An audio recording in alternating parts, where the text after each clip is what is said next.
everyone, Rick here again, your chef on a budget. Last video I made the traditional Italian tomato sauce known as a sugo. So I figured the best thing I could do now is to make something to go with it.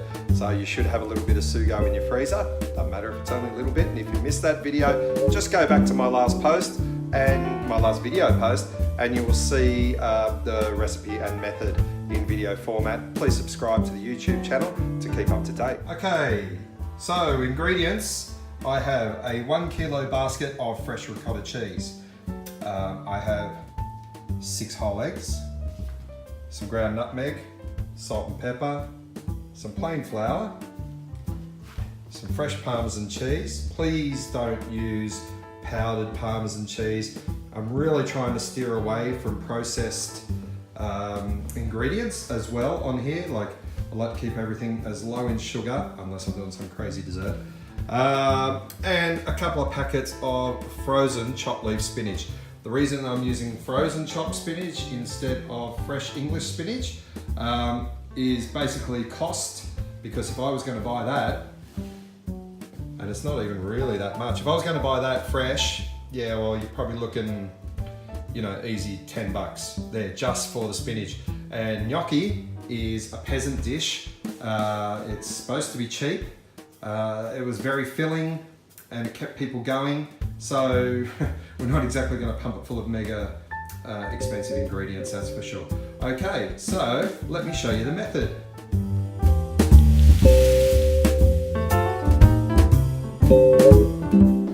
Okay, so here we go with our method. So to our ricotta cheese, I want to add 2 of the 4 eggs. A bit of shell. Here's a little tip. If you ever do get a little bit of shell in anything you're making, get yourself a little bit of the other bit of shell, and the shell you've dropped in is actually attracted to it.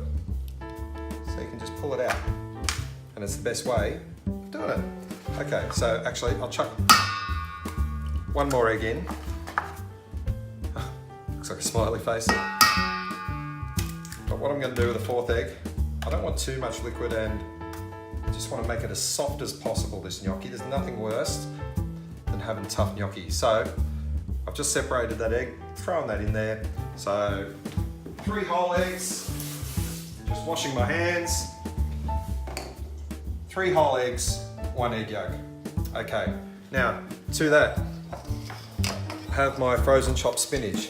Very important step is to just squeeze as much of that water out of the spinach as you possibly can.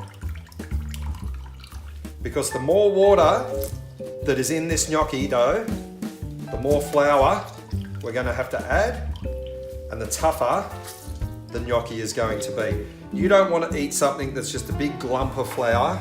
Don't know if glump's actually a word, but it is now. You want it to be tender, soft, and appetizing. It's the whole idea of eating. It's supposed to be yummy. So to our mix here, I'm just going to add just a sprinkle of nutmeg.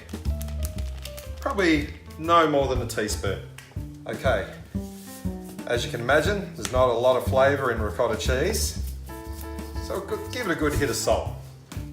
Probably a good couple of tablespoons or so to taste. Seasoning is always to taste. What I like, you might not like. You might not like cooking with salt at all. I like a bit of salt, but I do like a lot of pepper. Okay, so to that, if I can find, here it is, my grater. I'm going to grate in a fair whack of fresh Parmesan. You can also use Reggiano. To be honest, I don't think anyone's going to care. But this cheese from Aldi, this fresh Parmesan, I think it's about $5. What is it, 250 grams, I think?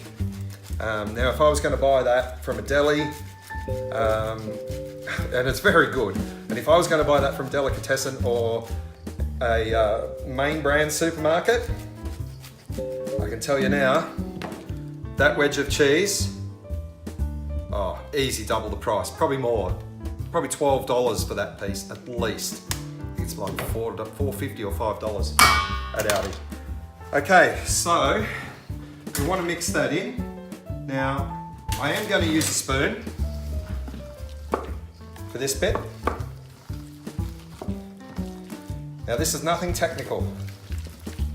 All we're doing is just combining all these ingredients. Not difficult at all. Alright, scraping down the sides of the bowl. Alright, looking pretty good to me. But we will get our hands very dirty very soon.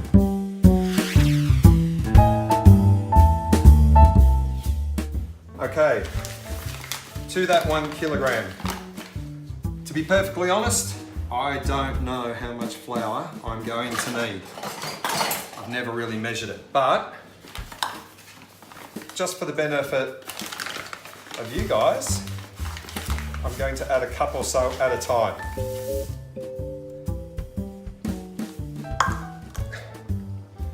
So I'm just going to gently incorporate that. You go crazy, you're going to end up with flour all over your floor.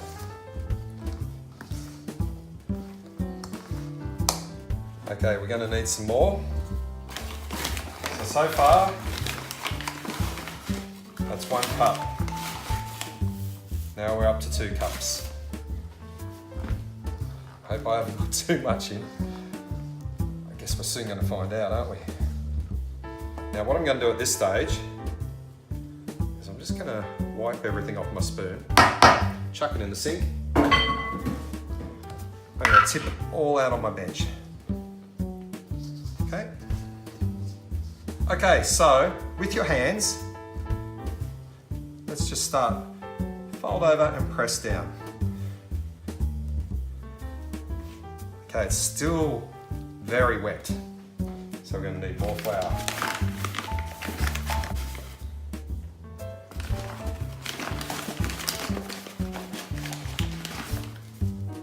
Okay, so that's approximately 3 cups of flour now. I'm hoping we don't have to add too much more. Sorry about that noise in the background. That'll be one of my dogs running inside to see if I'm dropping anything on the floor to munch on. Okay, so it's starting to come together. You'll notice it's starting to look like a dough. Right. Oh yeah, here it comes. It stops sticking to your hands. Oh, still a little bit wet actually. Now as I said, the more flour you add, the tougher your gnocchi will be. So I'm just going to add probably about another 1/4 cup, because you can always add more flour, but good luck trying to take it out.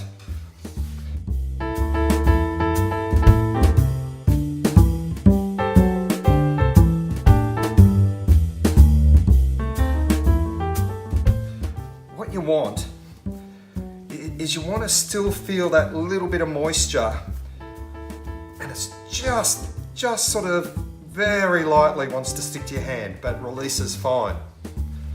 Okay. Now a good way to test, just grab yourself off a piece, roll it in your hand, a little bit extra flour on the bench, and if you can roll it out into a little log like so, that feels pretty much on the money to me. So what we're going to do now is, probably should have done this beforehand, cut yourself off a section, flour on your bench, and just press lightly in the middle and then just roll out. Like when you're a kid and you're playing with Play-Doh and you're making a fake poo or something to make your friends laugh, just roll it out. Gee, if you can remember being a kid like that. It's a while ago. Okay, and just basically repeat this process.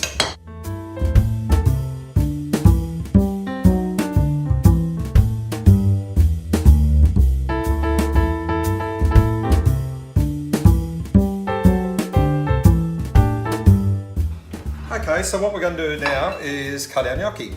Have a plate handy. You will need a bit of extra flour on your bench. You can use a knife. Actually, the best thing to use is, believe it or not, and you can do it really quick with it, is a metal paint scraper. But I don't have one of them right now, so I'm just going to cut my gnocchi into pieces, a couple of centimetres wide. You don't want it too big, okay? So just push down. You don't saw it, you just push through. Right, and just flick it to one side. Like that, right? Just measure with your fingers. You can just go along 1, 2, 3. And remember that tip I gave you in the last video? To keep your fingers underneath. And you won't cut them. A little bit of flour. Give them a light coat so they don't stick together. Onto your plate.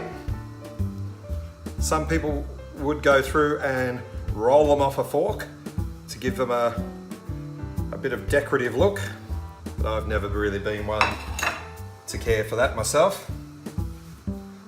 So again, just go through and cut, just push away as you do it, so you just kind of flick it away.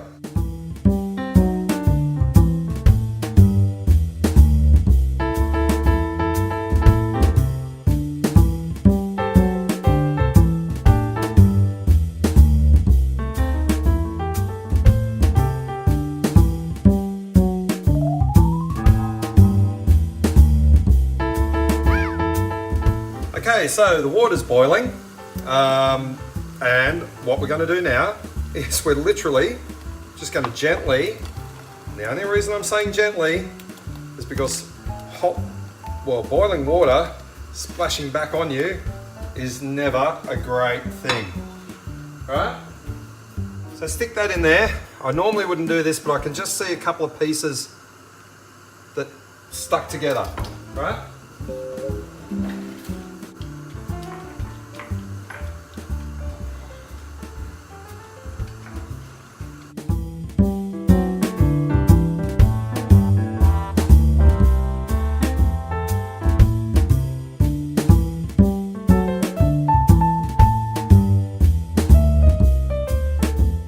So as you can see,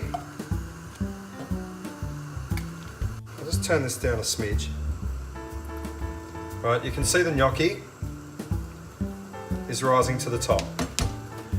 Now once the gnocchi all sits on the top like that, I like to give it a minute or two just to make sure the flour is cooked out, because you don't want to be eating something that tastes like Play-Doh.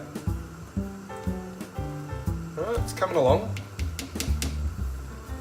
Now please remember people, this is nothing flash, okay? Don't think, oh, I can't do this. All it is some cheese, some flour and some eggs, right? Not difficult. If you have any questions on the method or the ingredients, please comment on my Facebook page or on the YouTube channel, and I will be more than happy to answer any questions, okay? It's really not hard.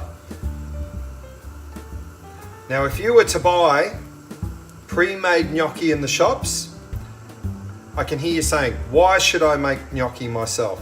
Well, because the pre-made gnocchi in the shops is absolutely disgusting.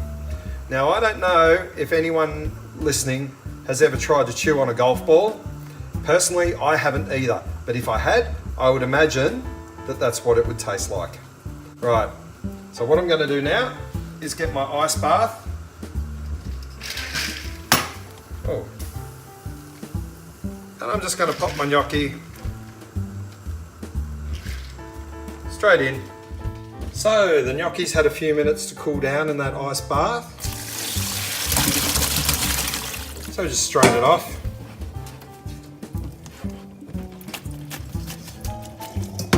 I'm going to let all that water drain. I'm going to pop a little bit of olive oil, not much, a little bit of olive oil over it. Toss it through with my hands, just to make sure nothing sticks together. I'm going to put it aside, and then I'll show you the next step of making your soft ricotta and spinach gnocchi with Italian meatballs, sugo, and parmesan cheese.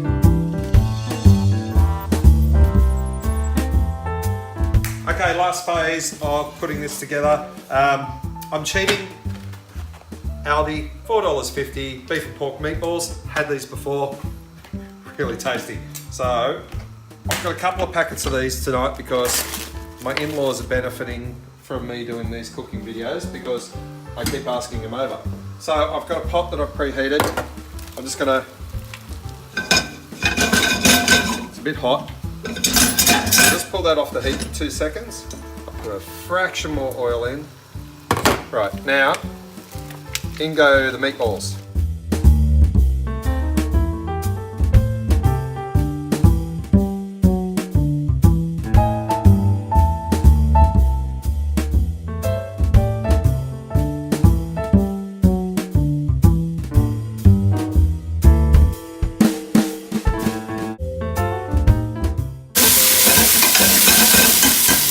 So all we got to do is cook off the meatballs. Want to get a little bit of colour on them. Bit of caramelisation, because when it comes, sorry I know it's a bit noisy, when it comes to meat, colour is flavour.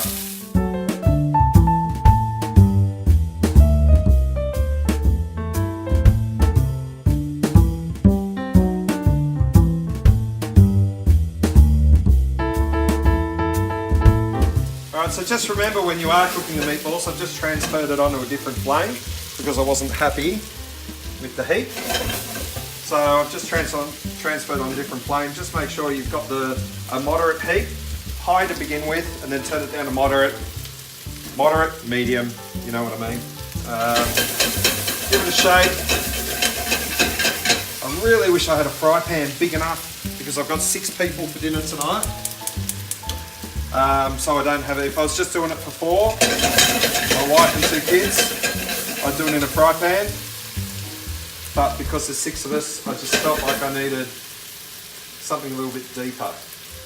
So just make sure, what I was saying, just make sure the heat isn't too high. You don't want to burn them, and you don't want them to break up. Okay, so as you can see, the meatballs have browned off nicely. So, in my last video, I made the tomato sauce, the sugo. So what I'm going to do now is just turn that right down. I will turn it back up. I just don't want it to splatter on me. So I'm just going to pour my rich tomato sauce in there. I'll get my wooden spoon.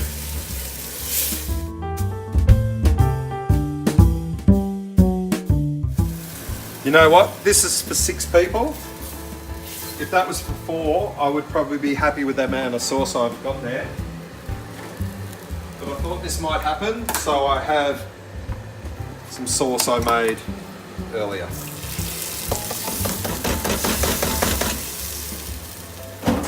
So I'm just going to add that.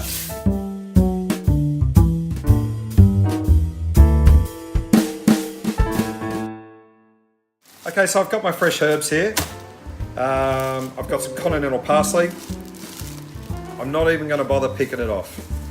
In a restaurant, we'd be picking off the leaves from the stalks. I'll just slice in the middle. Now, fingers back like I showed you in other videos. I'm just going to shred. Literally, it's actually, French term is a chiffonade. I'm going to shred. Look at that. Look how thick that is. No one wants to be chewing on that stuff, right? So I'm just gonna pick that off. Now I'm not including, when I give the final price at the end per portion, pickle, stop talking. I'm filming.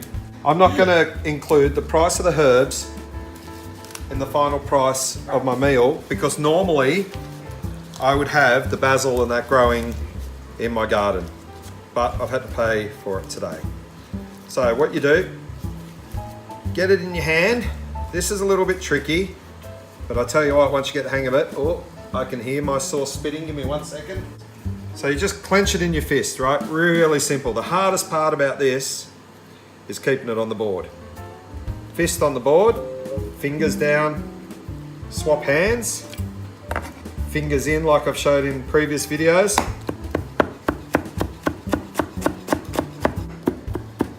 And now we do the same as we did with the parsley, with my fingers tucked underneath, so I can't cut myself. And saying that, I've seen plenty of people cut themselves in kitchens. Run a few to hospital occasionally. Okay, so meatballs coming along. I'm just squeezing them, and if they're really, really spongy, like if they don't bounce back, then they need a little bit longer. These guys might just need a fraction longer.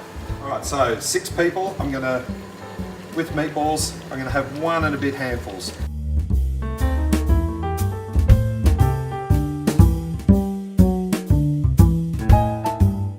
She'll find that, no doubt. If the Foxy doesn't get to it first.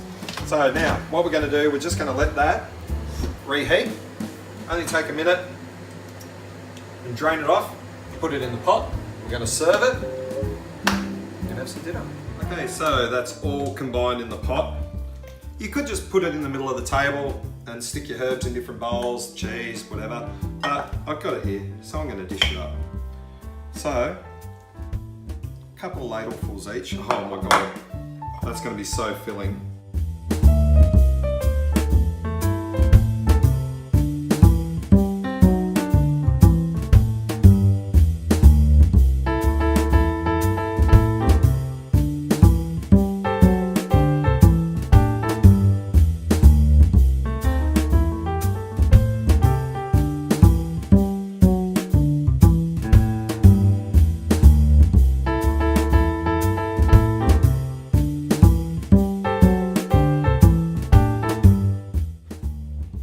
Okay, and that's pretty much that. So,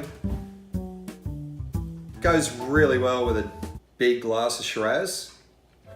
I like a bit of extra chili on mine, and I know everyone here is hungry and waiting for me to finish, so that's it. We have soft ricotta gnocchi, ricotta and spinach gnocchi, with a tomato sugo, meatballs, parmesan, and fresh herbs. Chef on a budget, $3.50 a portion. See you next time.